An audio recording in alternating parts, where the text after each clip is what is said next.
Day 13, Wednesday, July 14th, 2010. This is our last day in Alaska. Our tour through Royal Caribbean has ended, as the company provides us with one last service, that of taking us from our hotel to the airport. However, since our flight does not leave for Minneapolis until late this evening, we are free for the day to go out on our own. Sue and I, along with Dick and Gloria, decide to go on the Riverboat Discovery sternwheeler for a ride on the Chena River. This riverboat is owned and operated by the Binkley family, who have been operating sternwheel riverboats in Alaska since the gold rush of 1898. Captain Jim and Mary Binkley first offered riverboat tours in Fairbanks in 1950. Their children continue the family riverboat tour business to this day. Along the way, we see a seaplane take off and land right next to the boat.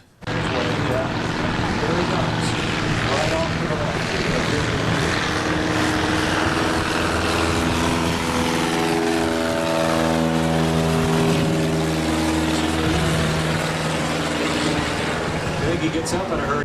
Steve just did a slip turn there. I hope you saw it. Can fall right out of the sky in controlled fashion, so if he's got to land on a little lake a few hundred feet across, he can lose altitude quickly, but then he finds a nice cushion of air and logs another one. Nicely done, Steve. What more could you want? Private plane, private dock, private jet boat, Zodiac raft, furniture right along the river, and then look at that postcard perfect little cabin up there with moose antlers up top, deck furniture, potted plants, barbecue, picnic table. The success is not judged in Alaska by your big fat wallet or your shiny car. It's directly proportional to the amount of stuff you got in your yard.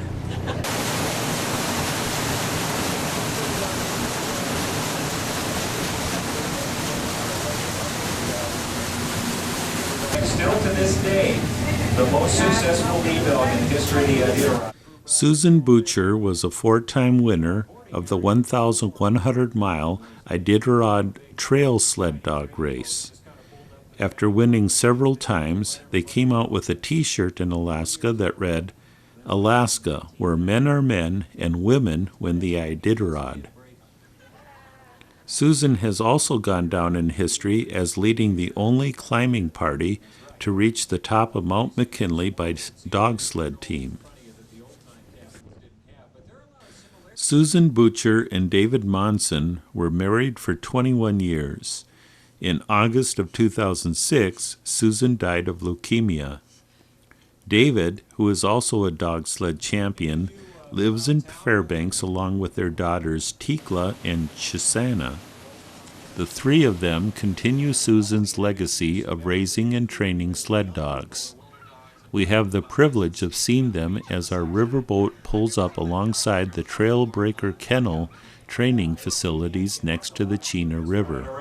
There. How old are these youngsters? Oh, these guys are over 2 months old now, and they are really at probably one of the most fun stages of their lives, because they really want to go and have adventures with us, and I think that desire started the day they're born, because we always pick them up and make sure they're healthy, and the pups start associating that handling, that comfort and security with us, and so when they can run around like this, they follow us and they want to do things with us, and so we use that desire to challenge them just a little bit and ask them to overcome obstacles. Now we're trying to get them onto the dock there. When they can't get it, we help them across. Now when they do make it, we always praise them on the other side, and they've learned some valuable things from that. One, we'll never ask them to do anything that's impossible, and two, if they've got problems, we're there to help them anytime. Well, it's been, almost made it there.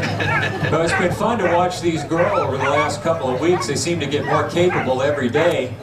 Before long, they'll just be hopping over those logs like it's no problem. So what are you going to do to keep them from getting bored when they've done everything in your yard?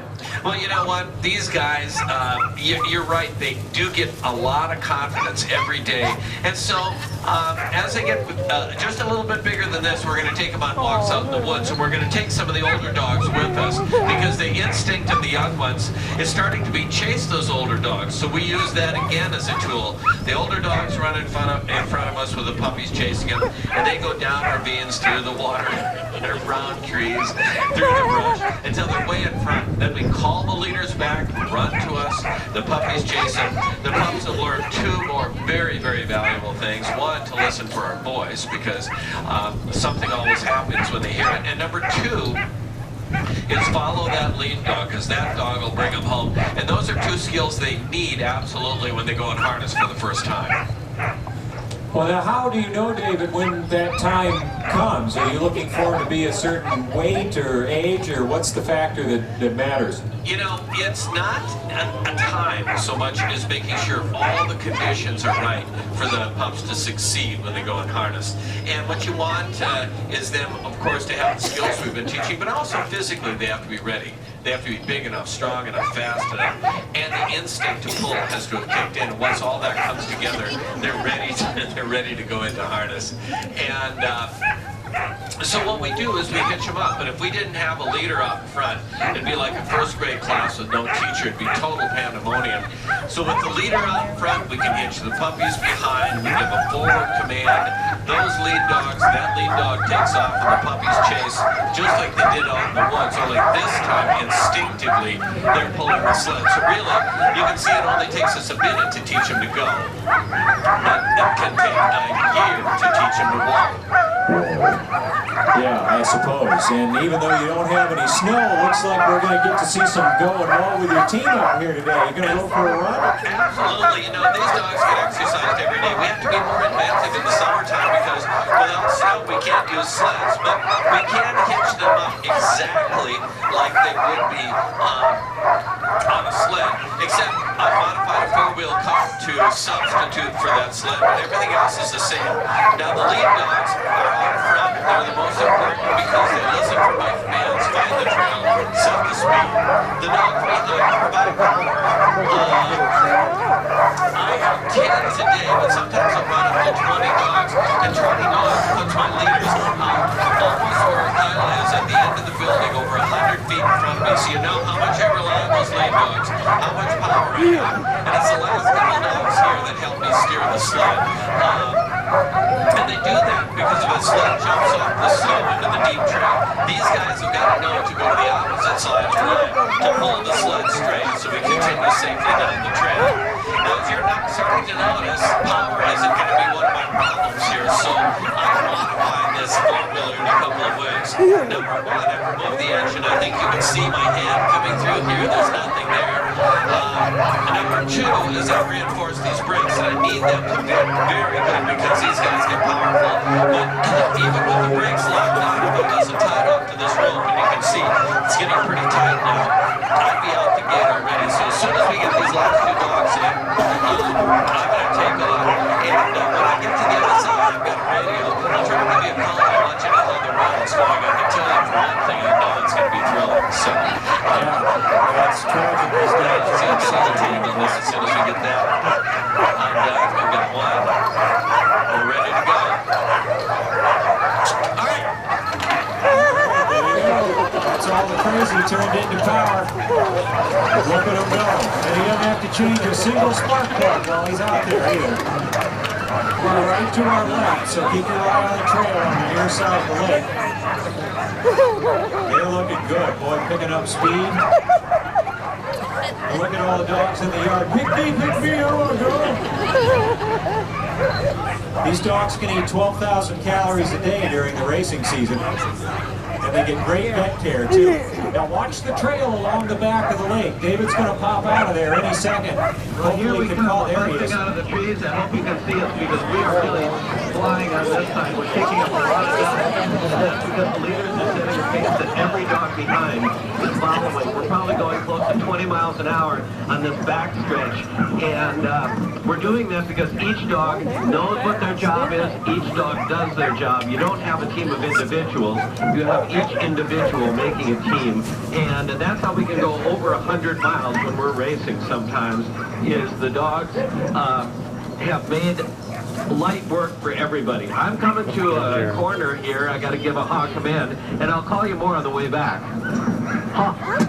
He shouts out haw to make him turn left, G for right, hiker all right to get him started, and then to stop him you say whoa, and then you kind of pray actually, because they don't like that command very much, as you'll see when they come back. It's not easy to stop them. Well, here we come. And that corner is always exciting because as we go around it, I can feel the dogs accelerate. And that's what you're looking for in a well-trained team, is dogs that know that you're headed towards the finish line. And when you are on your way to the finish line, they use all the strength they have, everything they've held in reserve from the beginning of the race to pass any teams that might be in front and to hold off any competitors that might be coming up from behind. That's the mark of a truly well-trained team and a team that's capable of winning race after race. I'll tell you more when I get home. Now they're going to pop right through this trail here in the middle of the yard, so that's where you want to point your camera. And you'll notice that they're not using big Siberians or Malamutes to run these Iditarod teams for the same reason you don't put Clydesdales in the Kentucky Derby. It's the wrong kind of animal. Siberians and Malamutes are big freight dogs. They can pull a lot of weight short distances, but they don't have the endurance or speed for running a 1,000-mile race. Now here comes the team. Let's see if the bull command works. I don't know. Anything you might want to command? No. Okay, good. We're safe.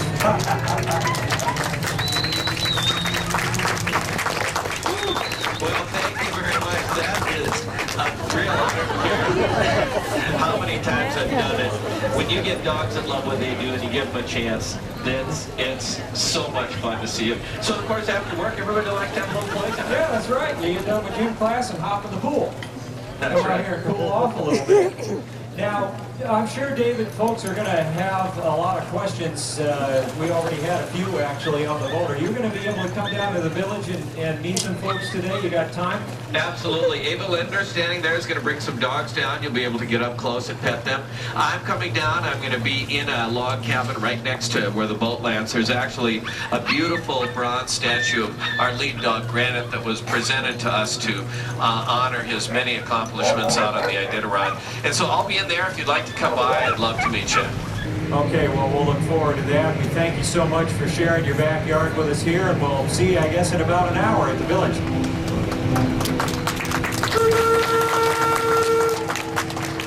Great champion himself, Dave Monson, won the Yukon Quest a few years back.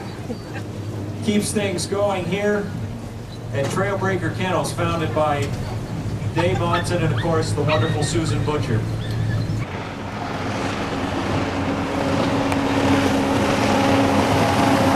Your ability to come up, yeah, like those large animals actually that are out there to the left. Did anybody notice those?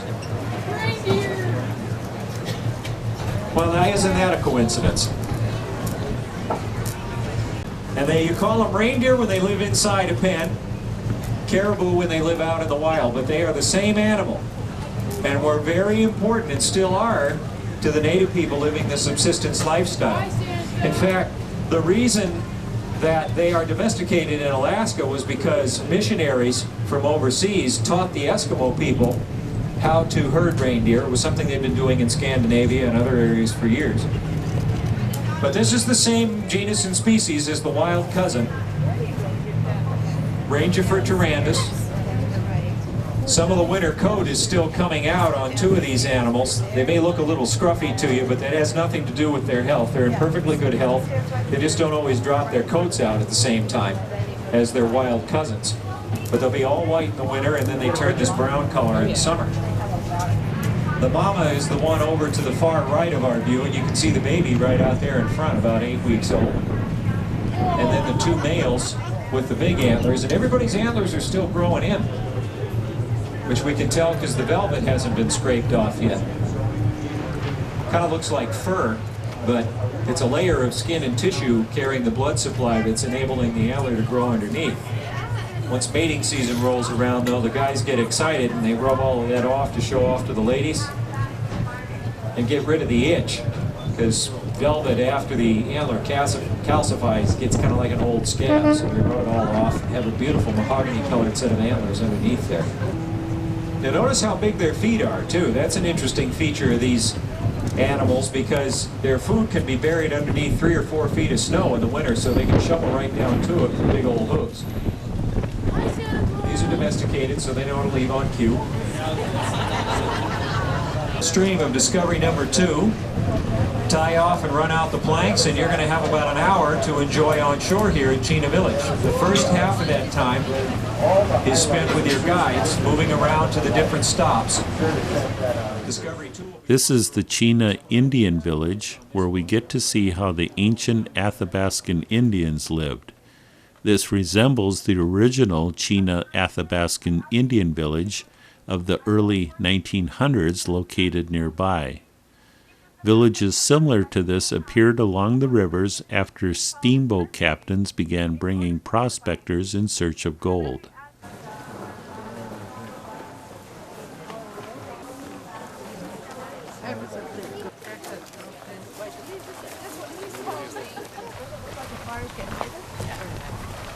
It's an old Polaris.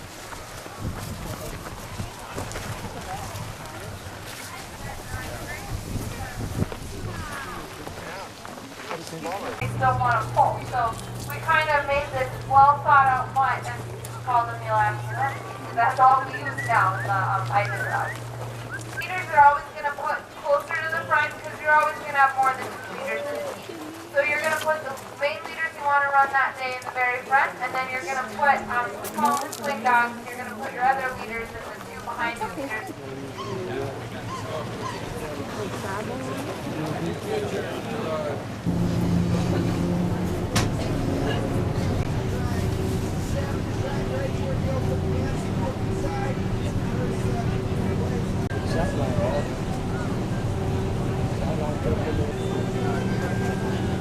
Hello dear, can you stay warm enough? They're bigger up here.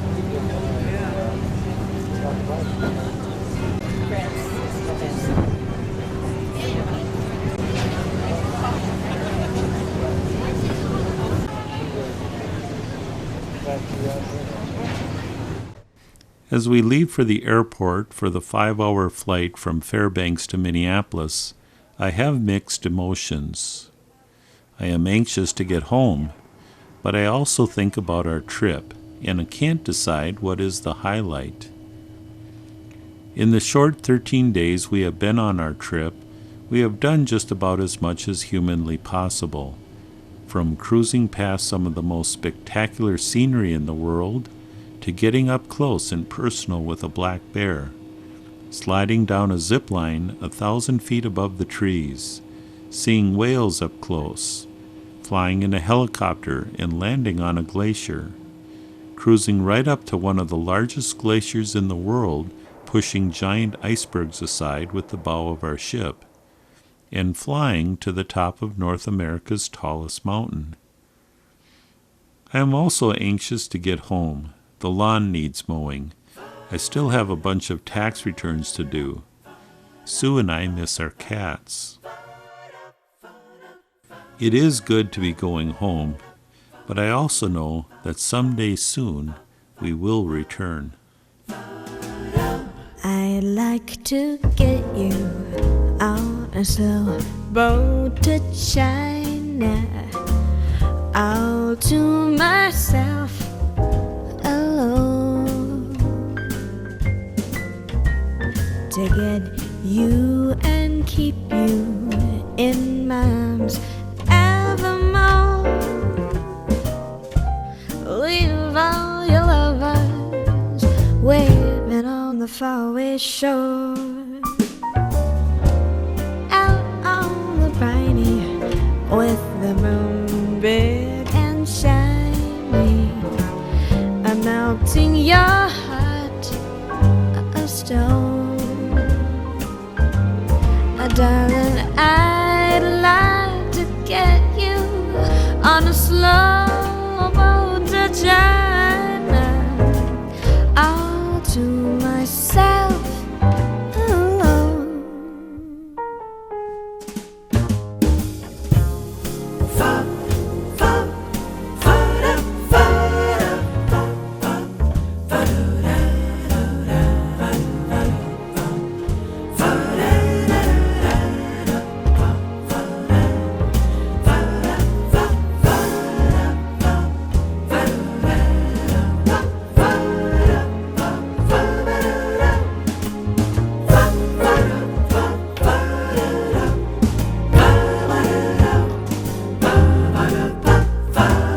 I'd like to get you on a slow boat to China, all to myself alone. Oh, just to get you and keep you